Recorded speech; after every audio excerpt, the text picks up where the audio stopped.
¿Qué tal? Hoy analizamos Tomates verdes fritos, la película de 1991. Antes de que este melodrama sureño conquistara las taquillas, la producción reconstruyó un pueblo entero en Georgia. Incluso transformaron un viejo cobertizo en el famoso café, que acabaría atrayendo a turistas reales hasta convertir el lugar en un restaurante de verdad. Dirigida por John Avnet, la cinta se convirtió en un fenómeno de masas y en un imán para las nominaciones de la Academia. Pero la novela de Fanny Flagg, en la que se basa, contenía algunas cosas que la película decidió no contar, y no fueron pequeños detalles. ¿Por qué Hollywood reescribió justo esas partes? ¿Y qué nos dice eso sobre lo que el público de 1991 estaba dispuesto a aplaudir? Según se cuenta de la producción, Jessica Tandy quiso hacer una lectura de guión conjunta con Kathy Bates en una habitación de hotel. Quería estar segura de que la química entre ambas fuera real antes de pisar el set. Esa intuición no le falló. La película, con un presupuesto de apenas $11 millones, terminaría recaudando más de 119 en todo el mundo. Un detalle para cinéfilos. ¿Sabías que Jessica Tandy fue la Blanche Dubois original en el teatro? Actuó frente a Marlon Brando, antes de que Vivien Leigh se quedara con el papel en el cine. 4 décadas después, Hollywood le dio una nominación al Oscar que parecía una forma de hacerle justicia histórica a su carrera. El reparto es un duelo generacional de titanes. Tandy y Bates en el presente, Mary Stuart Masterson y Mary Louise Parker en los flashbacks de aquel pequeño pueblo de Whistle Stop. Y hablando de pasado, la obsesión por el realismo sureño llevó al equipo a cocinar tomates verdes reales. Siguieron la receta familiar de la propia Fanny Flagg. Según la leyenda del rodaje, los actores devoraban la comida de utilería con tanta avidez que el cocinero tuvo que racionar el plato. No quería que se detuviera la filmación. Una mujer atrapada en un matrimonio gris visita a un familiar en una residencia. Allí conoce a una anciana con una historia que lo cambiará todo. Ella le habla de una amistad de los años 30. 2 chicas en un pueblo de Alabama que desafiaron las normas de su época, con una complicidad marcada por la tragedia. Resulta curioso que, en un relato tan obsesionado con el detalle costumbrista, la desaparición de un personaje central ocurra prácticamente delante de todos, sin levantar sospechas durante años. La película vive en esa tensión entre el drama sureño y la fábula reconfortante, y hace que el espectador desee que ese refugio del pasado nunca desaparezca. El guión de Fanny Flagg y Carol Sobieski, basado en la novela de la primera, mantiene una estructura de 2 tiempos muy fluida. Sin embargo, las tramas del presente a veces pierden fuerza frente al magnetismo del pasado. La crítica de la época aplaudió su calidez emocional, y el público abrazó su tono de autoayuda luminosa. Pero hay algo que la adaptación decidió no traer consigo. En la novela, la relación entre las 2 jóvenes protagonistas, Edie y Ruth, es un romance explícito. En la película se convierte en una amistad intensa. Segura, ambigua, fácil de aplaudir sin que nadie tenga que incomodarse. No es un matiz menor. Es el corazón emocional del libro, reescrito para que nadie tenga que mirarlo de frente. Y el romance no fue lo único que se reescribió. En la novela, el Ku Klux Klan es una amenaza real, capaz de poner en peligro la vida de Sipsy y Big George, los empleados afroamericanos del café. En la película esa amenaza casi no existe. El guión convierte un peligro de vida o muerte en un obstáculo menor, resuelto gracias a protectores blancos. Es como si el verdadero riesgo nunca hubiera estado ahí. John Avnet construye los flashbacks de Whistle Stop con una luz dorada y cálida, casi de postal, que convierte el pasado en un lugar al que apetece volver.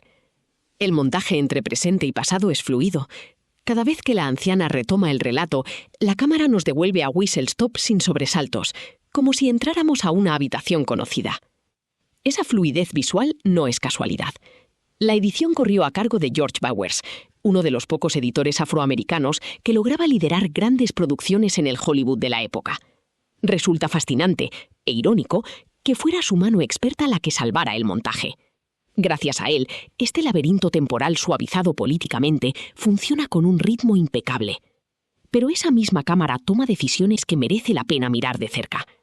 Sipsy y Big George aparecen con frecuencia en los márgenes del encuadre o en planos medios de servicio doméstico, rara vez en el centro de su propia historia. Y cuando aparece el clan, lo poco que aparece, Avnet elige el plano general o el desenfoque. La cámara que tanto se acerca a Edie y Ruth se aleja, justo cuando algo podría doler de verdad. Jessica Tandy brilla con una fragilidad magnética que le valió su nominación al Oscar, y encuentra en Kathy Bates la réplica perfecta de una frustración contenida. En la línea temporal del pasado, Mary Stuart Masterson dota a Edie de una energía salvaje y arrolladora, mientras Mary Louise Parker aporta una contención elegante. La química entre ambas sostiene todo el peso dramático de la película. Y ojo, porque esa energía salvaje de Edie no era solo una gran actuación.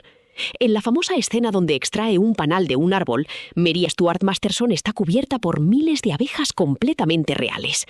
Su doble de acción sufrió un ataque de pánico y abandonó el set minutos antes de rodar, así que la actriz decidió filmar la toma ella misma, sin trampa ni cartón. Esa autenticidad traspasa la pantalla. Pero hay otros 2 nombres que merecen estar en esta conversación, y que la Academia en su momento no incluyó. Cicely Tyson como Sipsy y Stan Shaw como Big George hacen un trabajo soberbio. Sus personajes están escritos para servir, proteger y sacrificarse por sus patrones blancos. Tyson le da a Sipsy una dignidad que el guión no le escribió del todo. Shaw dota a Big George de una fuerza física imponente, pero también de una mirada que parece saber todo el tiempo cuál es su lugar en esta historia. 2 actuaciones dignas de competir por el premio, que sin embargo se quedaron sin candidatura. La banda sonora de Thomas Newman, con sus acordes de piano y vientos suaves, es clave. Hace que Whistle Stop se sienta como un lugar al que perteneces antes de conocerlo. Para el compositor, esta partitura fue el trampolín definitivo. Antes de American Beauty o Cadena Perpetua, fue aquí, entre los campos de Georgia, donde el compositor refinó su sonido íntimo y nostálgico. Ese piano sureño acabó convirtiéndose en una seña de identidad del cine de los 90. Y ese lugar existe de verdad gracias a un diseño de producción casi obsesivo. Barbara Ling recreó el pueblo entero. Como el set original se veía demasiado limpio, el equipo tuvo que envejecer los edificios de madera con tintes especiales. Esa pátina rústica se aplicó a todo Whistle Stop, pero no a partes iguales. Las casas de Sipsy y Big George quedan rústicas y pintorescas, nunca pobres de verdad. Su ropa, aunque humilde, está siempre limpia y encaja a la perfección en la paleta ocre de la película. Es el mismo cuidado que convirtió un decorado en un destino turístico real. Aquí se puso al servicio de presentar la pobreza como algo acogedor. El Consenso Crítico de 1991 celebró la película como un drama humanista irresistible, y el público la convirtió en un éxito masivo en los hogares. Pero hubo voces que señalaron cómo Hollywood premiaba estos relatos de redención sureña. Historias donde el conflicto racial ya llegaba resuelto antes de empezar.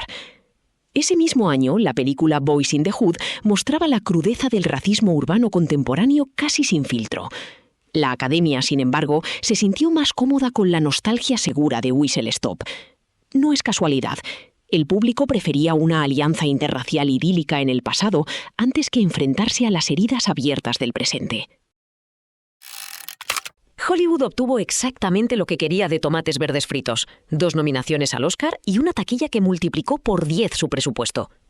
A cambio, la historia perdió su romance central y su amenaza más real. Las 2 cosas que en la novela hacían que esta amistad fuera verdaderamente radical para su época.